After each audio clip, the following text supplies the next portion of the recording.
Hello po, isang masayang umaga sa inyo pong lahat. Ako po si June and welcome sa panibagong episode ng ating vlog. Gagawa lang po tayo ng maikling vlog dahil mayroon po tayong trabaho doon po sa ating maliit na negosyo. At dito nga po sa mga nabitawang salita ni Paduano doon po sa Quadcom kagabi ay laman siya ng balita ng mainstream media at talagang galit na galit. Maintriga ang kanyang mga pinagsasabi dahil dito po sa hindi pagdalo ni Pangulong Duterte doon po sa Quadcom. Merong siyang sinasabi na naglolokohan ba tayo? Natatakot ba siya? Yan ang sabi kay Pangulong Duterte. Natatakot daw ba si Pangulong Duterte kaya't ayaw dumalo doon sa Quadcom? Pero meron naman pong letter na ibinigay yung attorney ni Pangulong Duterte, si Belgra ba yun? Attorney Belgra, no? Hindi ko po nabasa yung letter pero may nadinig tayo na parang ang sinasabi doon sa letter kasi hindi na sila fair. At talaga namang alam yan ng maraming mamamayang Pilipino. Mga bias po sila hindi sila fair. Yung mga congressman na mga utosan ni Tambaloslos at yung mga goons, mistulang naghusga na. So, paano ka gaganahan umattend dyan, di ba? Nakikita naman natin si BP Sara umaattend sa Senado. Si Pangulong Duterte umattend din sa Senado. Bakit? Doon kasi nakakakita sila ng fairness na pag-iimbestiga. Dito sa Quadcom, kapag kumontra sa kanila, kapag ayaw nila yung sagot, contempt na. Kapag kapwa nila kapwa nila congressman, inaalis nila. 'Di ba ganyan ang ginawa kay Marcoleta? Si Richard Gomez, medyo kumontra sa kanila, ayun, may kaso na. Ganyan po yung nangyayari. Kasi nga hindi sila fair. Kapag ang fair talaga, merong nagko-cross-exam doon sa mga witness. Ayaw nila yun. Hindi naman tama yun. Kailangan para mapatunayan na credibilidad, yung credible, yung witness, yung resource person, kailangan niya ma-cross-exam para mahimay-himay talaga yung mga sinasabi niya, magisa. At kung talagang nagsasabi ng totoo, lalabas yun. Lalabas na nagsasabi siya ng totoo kasi hindi siya pabulol-bulol, hindi siya nag-iisip ng isasagot. Kasi totoo nga yung sinasabi niya. Ngayon, laman siya ng balita kagabi, itong si Paduano. Sinagot po yan ni Pangulong Duterte, kagabi din ata. Ngayon ko lang napanood yung video. Actually, hindi ko napanood lahat. Yung iba lang na kinote ng mainstream media na ABS-CBN. So, yun lang napanood ko. Konti lang. Kaya maikli lang po itong video natin. Pero bago tayo mag-umpisa, pakilike po muna ang video ito. At kung hindi ka pa nagsusubscribe, mag-subscribe ka na. Dahil libre lang naman po yan. So ngayon, doon po sa hearing kahapon sa Quadcom. Kahapon ba yon? O nung isang araw? Si Paduano nga, galit na galit. Dito kay dating Pangulong Duterte. Alam nyo, pasikat din to si Paduano kasi ang mainstream media, yung mga maintrigang mga salita, mga maintrigang tagpo, yan yung mga pinipick up niyan Pampadami ng views yan Ganyan din po yung mga vlogger, si Rapi Tulfo, di ba? Yung kanyang show dati na Rapi Tulfo in Action. Kita mo yung mga istorya ng mga pinipicture niya, di ba? Mga puro intriga. Mas maintriga, mas maraming views. Di ba? Ganon din si Jessica Soho. Di ba? Yun yung mga maraming views. Kaya kung ikaw gusto mong magpasikat, congressman ka, nasa Quadcom ka, magbitaw ka ng matitinding salita, mga maintrigang salita, i-pick upin ka talaga ng media. Bakit ba sila nagpapasikat dyan? Alam nyo na, kung yung hari nila may mataas na ambisyon, may mga ambisyon din po yung mga congressman na yan. baka sa 2028 magsitakbuhan yan. Yan ang prediction ko lang. Kasi sa 2028, pag nagtakbuhan ng senador yan, kasi mga matagal na yata yung iba dyan. Dyan na tumanda sa Congress eh. Kaya kailangan nilang magpunta na sa Senado. National yun. National ang tatakbuhin nila. Kailangan yung awareness mo. At least, kahit hindi 100%, kahit mga 90%. Kaya yung mga tumatakbo dyan, mga artista, kilala na eh. Sila, magpapakilala pa lang. Hindi po pwedeng hindi ka kilala ng buong Pilipinas kung tatakbo ka ng senador. Kailangan talagang magpasikat ka. Maging laman ka ng mainstream media. At ganun po yung mga pinipick up ng mainstream media, yung nila Jessica Soho, yung mga mas maintriga. Ayun, patok po yun. So, sabi ni Paduano, naglolokohan ba tayo dito? Hindi kasi umatin si Pangulong Duterte. Kung hindi tayo naglolokohan, natatakot siya. Yan yung sabi. Yan yung sabi po ni Paduano. Mamaya, sasabihin natin yung sagot naman ni Pangulong Duterte. Ganito kasi, nung una, sinabi niya, dalawa yung papel na hawak niya eh. Diba? Yan yung nasa balita. Yung una, ang reason daw ni Pangulong Duterte, kaya hindi nakarating nung una, ay kailangan magpahinga. Alam nyo naman ng matanda, iba-iba ng kondisyon yan. Pag nangako pero nangako si Pangulong Duterte na after undas, di ba, na-report naman yan sa TV, or after ng November 1, ay a-attend siya. No? Kanya nga lang, ang problema, nung dumalo si Pangulong Duterte sa Senado, ayan nag-trending yan. Nag-viral yung mga pagmumura niya doon. Di ba? After na dumalo niya sa Senado, umiyok si Grijaldo. Di ba? Doon po sa pinipressure siya, pinilit siya ni Dan Fernandez at ni Abante. O di ba? Pinilit siya na kumpirmahin yung statement, affidavit ni Garma na kung saan may reward system. So, doon nagkaroon ng problema. Hindi ba wala ng kredibilidad ang Quadcom pag ganon? At parang moro-moro na lang ang ginagawa nila. Hindi maganda yun. Nag-viral nga rin yung sinasabing subornation of perjury, di ba?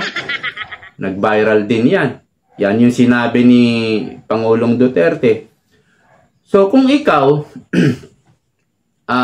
iniimbitahan ka ron at alam mong wala ng kredibilidad, bakit ka pa pupunta? Oo, nangako siya nung una, after undas. Magbigay kayo ng schedule, a-attend siya. Kaya nga lang, may nangyari doon sa Senado. Kaya, kung ikaw, hindi mo rin masasabing takot ka eh. Nag-iisip ka lang, di ba? Mamaya, papaliwanag natin yan. Kaya doon sa excuse letter ni Pangulong Duterte, nagpadala na naman ng letter sa abogado ni Pangulong Duterte na si Belgra nga. Ang mga resource person, yung pangako niya, wala na yan. Valid kasi yung reason eh. Bakit kamo? Katunayan, yung dalawa, pinalayas nila sa posisyon, si Dan Fernandez at si Abante. Although nandun pa rin sila, nasa panel na upuan, panel ng resource person, pero wala na sila sa upuan doon sa chairman at pagiging chairman nila, pero pwede pa silang umattend. Wala nga lang sila sa posisyon, no? Ibig sabihin nun, apektado ang Quadcom kasi ginawa nila yan eh. 'Di ba? Siguro utos na rin ni ano yan, ni Tamba para kunyari hindi mabawasan, hindi mawalan ng kredibilidad, kailangan nating gawin ito. 'Di ba? So, yun ang naisip siguro ni Tamba. Yun ang ginawa nila. Pero wala na eh. Damage is done eh. Kumbaga, 'di ba? Wala na rin. Ngayon, ito po ang matinding sagot ni Pangulong Duterte. Doon po sa press conference, maliit na press conference lang naman, kagabi yata yun. Ang sabi, yun na nagtatanong, galit na galit si yung mga congressman doon. Si Abante, Fernandez, at si Paduano. Oh, bakit daw? Kasi nga, ano sabi? Hindi kayo umaten. O parang ganon. Parang natatakot daw kayo. Nasagot po ni Pangulong Duterte. Matindi. Ito po ang sagot. Sabi niya, sipain ko sila. At may dagdag pa yon. Sabi niya, mga bobo sila. Ito, babasahin ko po. May quotes dito eh. Ito. You don't scare me a bit. Ibig sabihin, kahit katiting, wala siyang kinatatakutan. Hindi siya natatakot kahit katiting. Galing na ako sa pagka-presidente. Huwag nila ako ganunin. Galing na ako sa Congress. Nag-mayor ako, nag-congressman ako, nag-presidente na ako. No? Sabi niya, you don't scare me a bit. Alam nyo, dati may napanood ako dito kay Pangulong Duterte, yung mayor pa siya. Mayroong isang hostage drama doon sa Davao. Ewan ko kung napanood nyo rin ito. Nasa YouTube pa yata ito. Maraming hostage eh. Parang mga 6, 8 yung hostage taker. Ang sabi niya dun sa ng hostage, pakawalan mo yan. Ako i-hostage mo. Mayor siya nun eh. Tungkulin niya yun, mag-responde doon sa hostage drama. Kaya, yung hostage, parang pinakawalan yata, siya yung pumalit na hostage. Ang tanong, kaya ni Paduano yan? Armado yung tao. Armado. At handang pumatay yun. Magagawa kaya ni Paduano yan? Hindi lang yun. Si Pangulong Duterte, umakit ng bundok yan. May inaareglo rin na mga sundalo niya, pulis niya, na nakukuha ng mga NPA dahil sa labanan. Umaharap din yan sa mga abusayap. Si Duterte. Mga armado yun.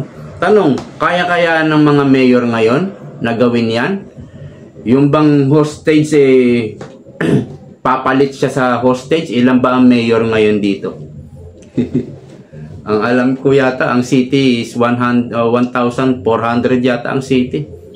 1,000 yata ang mayor dito.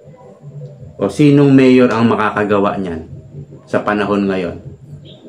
Halimbawa, may hostage drama. Pakawalan mo yung lahat ng hostage mo. Ako ang ipalit mo. Kaya ba nila yon? Kaya ba ni Paduano yan? Kala mo, nagmamatapang. Nagpapasikat lang po yan si Paduano para nga sa 2028, kung sakaling maging sikat na siya, ay tatakbo siya. Nag-aambisyon yan. Pero syempre, prediction ko lang yan. At ganyan din yung naiisip niya. Pero makikiramdam yan. Sila Barbers, Dan Fernandez, yan, sila Abante, at mga young guns, maagang nangangarap sila. May mga, may mga ambisyon yan. So, dun po sa takot, ay alam natin, matapang to si Pangulong Duterte. Hindi to natatakot basta-basta. Do not give me that SHIT. What is there to say? More to what I have said. Sinabi ko naman lahat. Ano pa ba ang gusto ng mga gag? Sinabi niya na halos lahat sa Senado eh. Di ba, ayaw pa nga niyang umalis eh. Pinapaalis na siya ni Coco Pimentel, ni Bato, nila Bongo, Robin Padilla. Excuse na po kayo, excuse na. Ayaw pa umalis eh.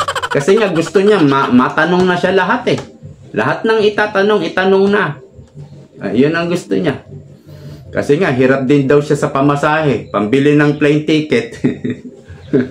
Eh, yung pera niya sa bangko, sweldo ko yun. Yung retirement ko yun. Alangan namang gagalawin niya yung pera sa bangko niya. Eh, paano yung panggamot niya? Eh, dapat may libre siya ng ticket. Kung libre siguro yung ticket. Yan nga yung sabi kay Paduano. Asan ang pera? Wala akong pambiling plane ticket. So, malabo yan. Yung mga pasikat lang ni Paduano yan. Kaya nga dito po sa laban, no? Pagdating po sa laban, maraming matatapang na tao pero ginagamitan po ng utak. Yung simpleng gera na lang napapanood natin eh. Aboard the mission, aboard the mission. Ibig sabihin, retreat, di ba? Pag sa labanan na, gera, putukan na, retreat. Atras na, ibig sabihin atras. Bakit sila umatras? Mga takot ba sila? Putya, mga militarya, handang mamatay yan eh. Wala kinatatakutan na yung mga yan eh. Lalo na sa putukan. Hindi ibig sabihin umatras ka, naduwag ka. Ginagamitan na po yan ng utak. Kumbaga ikaw, nakita mo yung tubig, punong-puno ng buhaya, tatalon ka ba doon? Eh, napakabobo mong tao. Wala kang utak, diba? So, sa lahat ng laban, hindi pinapairal lagi ang tapang, diba? Ginagamitan niya ng utak. No. Kung hindi ka nakakakita ng fairness at yung mga mag-iimbestiga sa'yo ay nakapaghusga na, eh ano pang silbi? Wala nang mangyayari sa mga ganong walang mangyari sa mga ganong investigasyon. So hanggang dito na lang po. Maraming salamat sa panonood. Have a good day. Ingat po kayong lahat. Bye-bye. Bye.